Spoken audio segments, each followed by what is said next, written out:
বা কি বলে?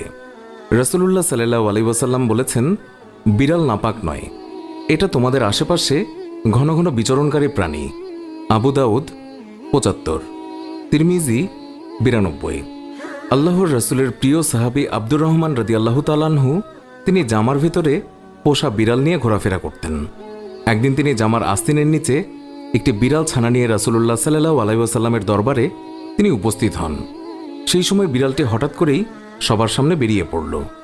এই অবস্থা দেখে রাসূলুল্লাহ সাল্লাল্লাহু আলাইহি ওয়াসাল্লাম তাকে রসিকতা করে ইয়া আবু হুরায়রা, অর্থাৎ হে বিড়ালের পিতা, এই বলে সম্বোধন করলেন। এরপর থেকেই তিনি মূল নামের চেয়ে আবু হুরায়রা নামে বেশি খ্যাতি লাভ করলেন।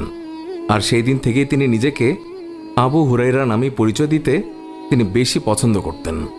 আল্লাহর রাসূল সাল্লাল্লাহু আলাইহি ওয়াসাল্লাম তিনি যখন ওযু করতেন তখন নিজের ওযুর পাত্র থেকে বিড়ালকে পানি